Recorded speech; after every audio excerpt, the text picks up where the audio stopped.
It's always self-serving narratives that they carry on. It's always for themselves. It's always I did this, I did that. This is my thing.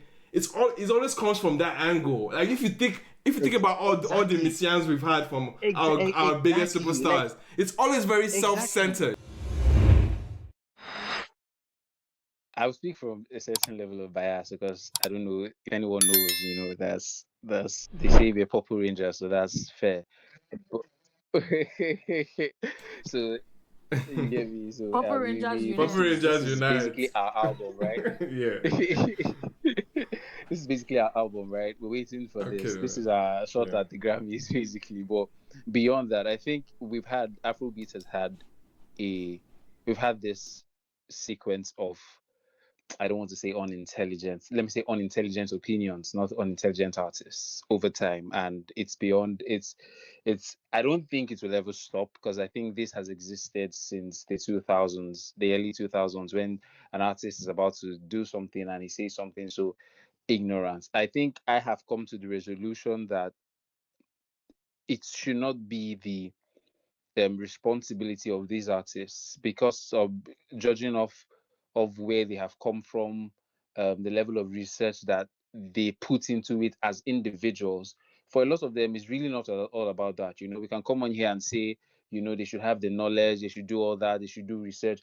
But for the artist who is like the main character of the craft that they're putting out, is really not about that. An artist recognizes that they possess a certain level of talent and they command some certain level of influence, then they expect every other person around them to say the other intelligent stuff. If it's whenever you give them the mic to express themselves extensively, you see that beyond the music that they make, they have very, very questionable ideas about every other thing, right? So I think as I like to say, I have come to the point where I've detached. When I like an artist, I kind of like, I'm open to him or her following my hand when we start to get into their Eric opinions. said he expects you people to miss Yan. Please Do you get me? do. Like on the low, like sadly, it's sad, but I just expect it, right? Because we've seen it happen way too long, so many times. Everybody, like almost everybody, has come on an interview and said something stemmed from a place of ignorance, and down to the biggest of them all, down to the Burners and the Wizards. We've had episodes where you're just wondering, like, why are you saying this? Don't you understand the influence of the impact of what this statement you are making on the craft and all that? But you see that I've come to learn over time that they are the main character in the business that they play. So, and they don't, I don't think they recognize that they are here. So we shouldn't place that responsibility on them. That's my opinion. I disagree. I can understand what he's saying. In my opinion, I can understand, but I disagree with it too. That's what I'm saying. I understand exactly what he's saying, but our context does not allow for that. Yeah, we don't need that. The idea is that we are trying to carry this Afrobeat on our head and sell it to the world. Yeah. See, a person who is from the western part of the world, they can say whatever, what's it called? They can say whatever messed up thing they want to say, and their people will either give them grace or not give them grace because of that. At the end of the day, that's where the money is, right? We are not. I don't know that we are afforded the same level of give them grace or not give them grace. We are the one carrying our product for them to hopefully buy into. So everything. And ironically, we need clarity in our messaging.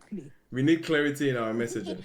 Yeah, obviously, there's that. But like everything you say, because again, they don't have context. Anything you tell them will practically be biblical truth, except if it is a big music nerd that wants to now go and do a full deep dive. But for a lot of them, they are not doing that. Yeah. So the people that they are expecting to give them information on this genre or on this thing you are presenting to them is the artist.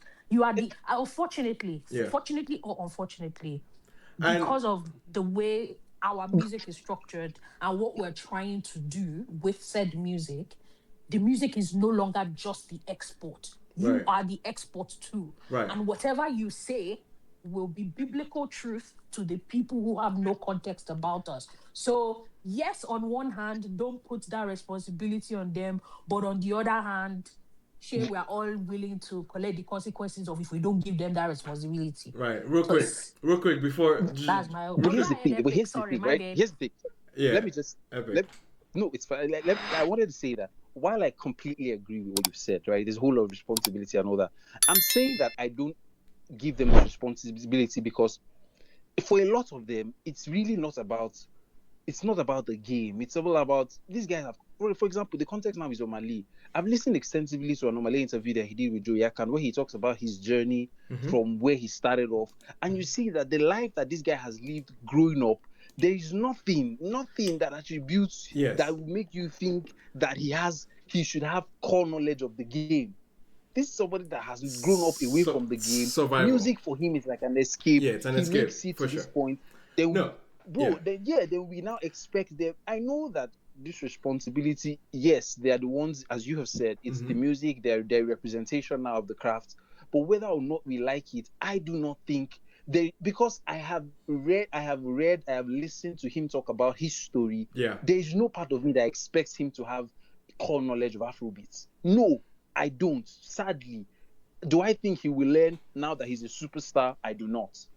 That's just it. So even then. That's just how I see. That's why I don't place the response. Wait, sorry. Just giving.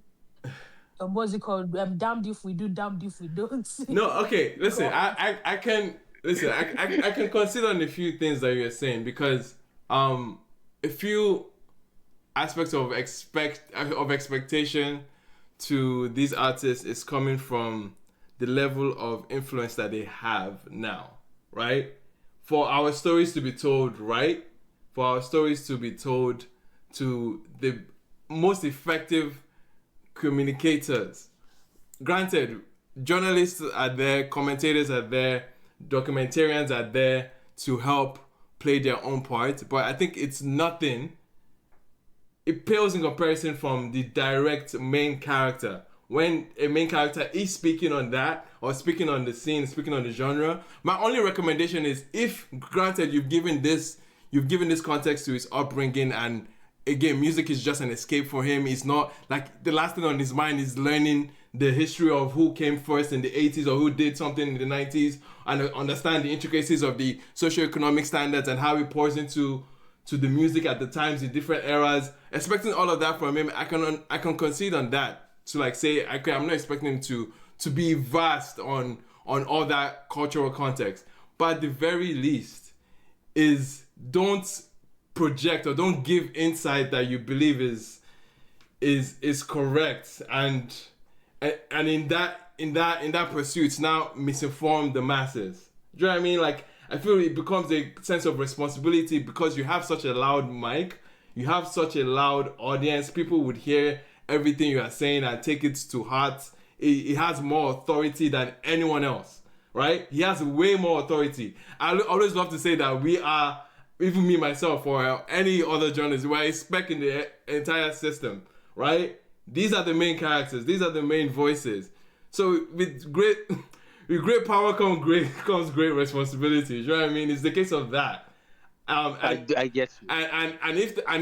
And if he is not well versed into those aspects of things, my only recommendation is don't present yourself like you are one, right? Don't present it like it's the same disdain that Burna had to go in to say like Afrobeats lacked substance, or it's just making outright statements and not giving full-fledged, nuanced worldview of the culture that you're coming from. But for us, and instead, it's always self-serving narratives that they carry on. It's always for themselves. It's always I did this, I did that. This is my thing. It always comes from that angle. Like if you think about all the messiahs we've had from our biggest superstars, it's always very self-centered. Like it's always like, oh, this is about me type thing. Like you see, this thing that you're saying actually lends to Epic's point. No, that's what I'm saying. Like, that the self-centered nature of the narrative that they're speaking is the reason why, like, they don't, like, they are the center.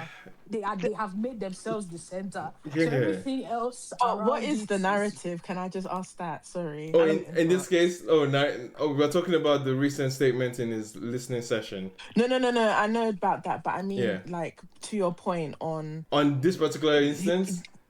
No, like when she says it leads to Epic's point about the narrative, and so now he's asking, like, is the narrative really? The thing is that the narrative he was trying to speak to was just the fact that he's from Port Harcourt. He's from PH. Right? And the PH journey for a superstar is different from somebody born from Lagos. The PH journey to a superstar is different from somebody who is from Lagos. And why that is important to the music that he makes. Yeah. That's the narrative he was trying to That's what he was trying to communicate. The only problem is that he's saying Afrobeat is... The problem is that to do that, he now went to go and bring Afrobeat history. Yeah. Except the issue was not exactly. He's saying Fela Kuti is the pioneer.